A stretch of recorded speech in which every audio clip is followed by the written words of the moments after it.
A happy new year to you all. It's the first Red Dice Diaries episode of 2020, and whatever the year ahead may bring, it's certain to bring some role-playing goodness.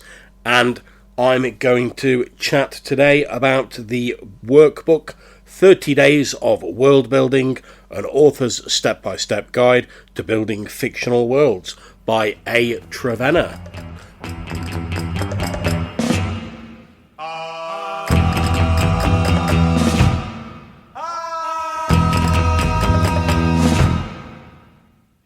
Okay, so to those of you who are not aware, my plan in 2020 is inspired in large part by Mike, aka Chicago Wizards podcast, where he talks about his long-running D&D campaign world, also incorporating some war games elements into it. And I'll put a link to his excellent podcast, the Dungeon Master's Handbook, in the show notes to this episode. I really do recommend you check that out. And listening to his back catalogue recently got me thinking that, yeah, the appeal of the long-running campaign world is always one of the things that sort of appealed to me about D&D, but for various factors, I've never really sort of thrown my weight into it. I tried a little bit in the early days, but due to the various vagaries of real life, it never sort of happened. And I sort of got into the mindset that, well, if it wasn't going to happen, I didn't need to worry about it. So I just sort of contented myself with reflavouring existing campaign worlds, some of which have been absolutely great, and using them rather than building a world from scratch. And I still think there's a certain amount to be said for taking familiar elements and reskinning them. I think that's a very valuable skill to have. However, listening to Chicago Wizards podcast did make me think that, yeah, that's something I'd like to try and do again. So with the new year coming up, as was back then, now we're actually into it, I thought that it'd be good to have a project to kick things off in 2020. So my project is going to be creating this campaign world that I hope to run a number of different games in. So I've already made my mind up that I wanted to use the old school essentials rules for this particular world because it's D&D and that's mostly what I play and what I'm familiar with. And I want to focus on the world rather than having to deal with like loads of new mechanics and stuff like that. Nothing wrong with new games, play whatever you want. And I do quite admire these people who can like pick up loads of different games and get into them straight away. However, I've got quite a poor memory and it takes me a while to pick these things up now. So I don't really want to get into that. I want to focus more on creating the actual world and running the games. So old school essentials is what I'm going with, but I thought if I'm going to go with a tried and true rule system, sort of like old school essentials, which is a version of BX D&D, I wanted to at least put a bit of a spin or like reskin the world a bit so it wasn't just your standard sort of pseudo medieval fantasy world. And I floated a couple of ideas out there. I did a poll on Twitter and the results are pretty close. I floated the idea of doing a sort of a fantasy version of Roman-occupied ancient Britain, or a fantasy version of a sort of colonial gothic / Blackpowder setting. Now, I've decided to go with the colonial Blackpowder setting, and I'll say right now as a disclaimer that it's not going to be a historically accurate in any way sort of version of the Americas. It's going to be a fantasy world inspired by that, and you may have seen that I've already started to get some links for useful materials together on my blog, and I certainly plan to continue doing that, and I'll be publishing articles on the blog with a little bit more detail about the world creation as I go along. So in the closing stages, probably the last week or so of 2019, I was looking around. I had a couple of vouchers on Amazon and I was looking around for something to spend them on when I came across this workbook, 30 Days of Worldbuilding by A. Trevena, and I apologise to the author if I've mispronounced your name. And to read you the back blurb off the back of this workbook, it says, "Overwhelmed by creating fantasy worlds? Lost in your world, unsure where to go next? 30 Days of Worldbuilding breaks the task into manageable chunks.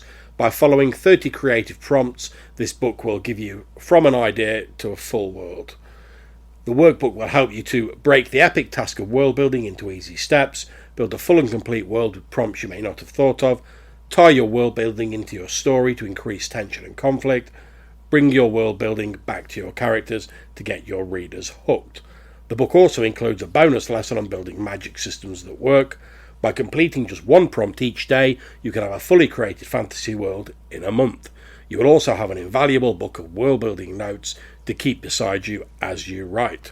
So, as you've probably gathered from that, the idea of this workbook, once you get past the introduction, where the author talks about their own background in fiction and how they got into writing, which is all quite interesting, the author goes on to talk about breaking down the tasks. And you may have gathered that this is more built for those who are writing fiction rather than being particularly specifically for those who are writing RPGs, although RPGs are mentioned a little in the introductory material, and I certainly think a lot of the prompts in here are applicable to them.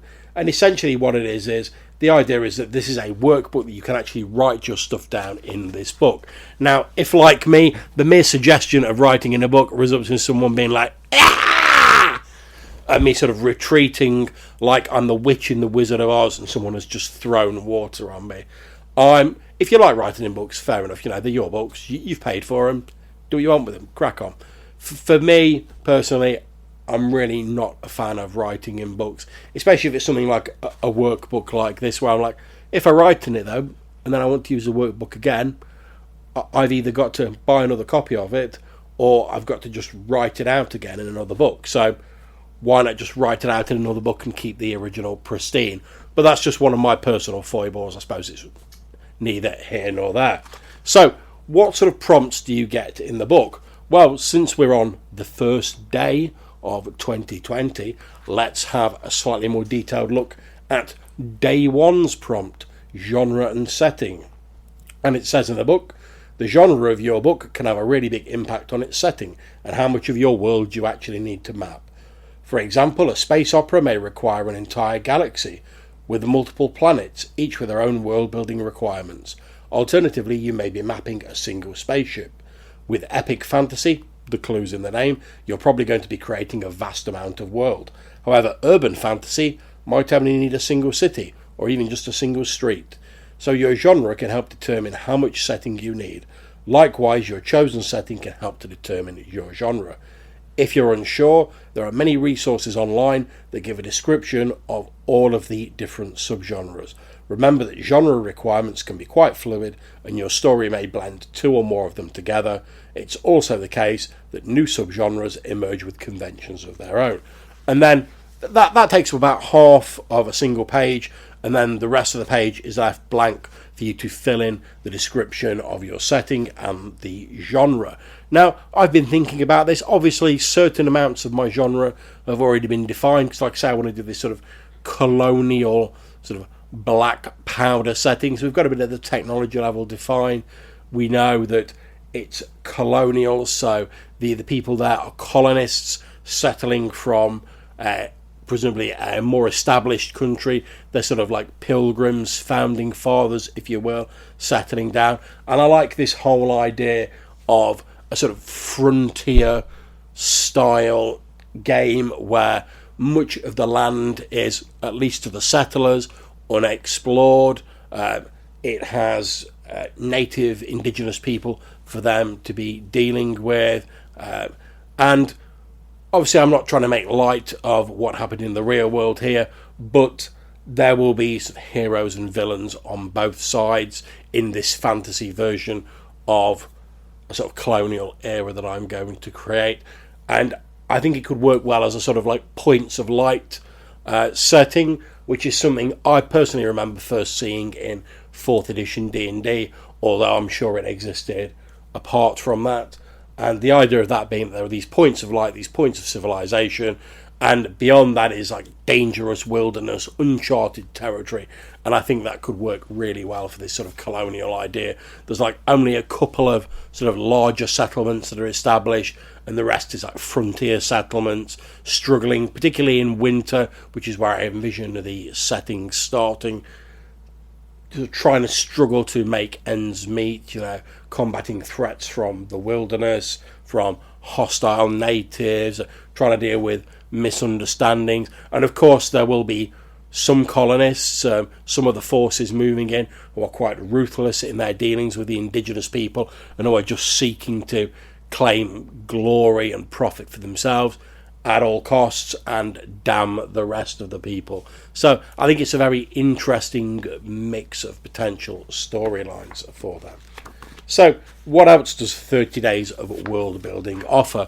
Well, as I said at the start, effectively there's 30 different prompts in there, and these range from genre and setting, drawing your map, plotting water sources and where the capital is, all the way up to important trade towns, gender roles, employment, class divides and social mobility, festivals and celebrations, technology, historical events, and finally we have the bonus section, creating a magic system, in which the author talks a little bit about how to craft a magic system that ties into your genre and enforces the sort of elements of your campaign setting that you really want to bring to the fore. And now, I know I said that I didn't really want to mess around with the rules here, but I do feel that magic is potentially one of the most house-ruled parts of D&D in existence. So what I'm probably going to do when I get to that bonus section is I'm going to have a bit of a look around, see if there's a sort of optional system that I like more. If not, I can use the default Old School Essentials version. If there is something I like a bit more, I'll maybe look at tweaking or reskinning it a little bit to tie it in with the setting, and we'll see where we go from there. But that's going to be at the end of the process once other stuff has been defined. So in terms of how the book's set out, each of these prompts takes up about half a page to a page in terms of the writing. It gives you a very basic sort of description and a few little pointers as to what sort of things you should be writing about. And then there's normally half a page to a page and a half of blank space for you to fill in your notes. There's no real artwork aside from a couple of borders in the book, and it's pretty much a black and white, very functional book. Is it going to set your world on fire with its artistic merits? No. Is it potentially a very useful spur to the imagination, and would it be very handy as a workbook if you can bring yourself to fill it in? Yes, I think it would.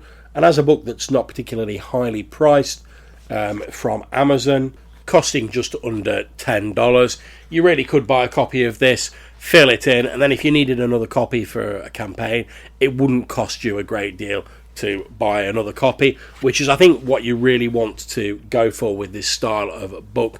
And also it explains, keeping the costs down by paying out on art and whatever. This is definitely a book that favours function over form, and I'm a big fan of it, especially for a workbook style item like this. And finally we round off with a little bit about Angeline Trevena, who was born and bred in a rural corner of Devon, so a fellow person from the UK there, which is always a good thing. Now lives in central England, working as a horror and fantasy author, poet and journalist. And you can find out more about her at www.angelintrevena.co.uk. I think all in all, as an inexpensive workbook that serves as some valuable prompts to the imagination, I think this is pretty good, to be honest. I certainly don't begrudge the $10 that I spent on it from Amazon. I don't think there's anything particularly groundbreaking in the book, and I'm sure you could probably find other sources for these prompts, but then the book doesn't set out to do anything particularly groundbreaking. It just sets out to serve as a useful workbook and an aid memoir and a spur to your creativity, which I think it accomplishes very well, and I'm certainly planning to use it in the future myself. So I'll put a link to where you can get this from on Amazon in the description and the author's website. Give it a look, it might be for you. Now, I'm not saying that I'm going to do one of these prompts each day during January, because that may or may not be feasible. I don't know how chaotic my schedule is going to be, but my intent is that I'm going to work my way through these prompts in this book, and I'll probably do a blog post for each of the prompts as I do them, so helping me to build up at least the very basics of this Colonial Blackpowder campaign as I go along. So hopefully you'll keep up with me and you'll enjoy those blog posts. If you've got any questions about them, obviously feel free to comment on the blog when they go up, or you can drop me messages at Anchor, or you can contact me at reddicediaries@gmail.com. If you want to leave a voicemail and you don't like the 1 minute sort of run time that you get on Anchor, you can always record a message as an MP3 and attach it to an email, sending it to reddicediaries@gmail.com. I really do enjoy listening to your voicemails and responding to them.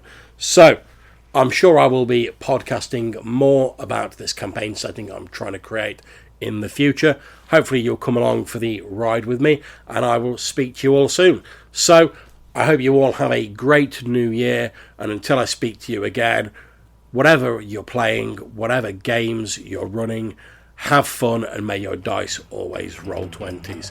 Speak to you soon. Take care.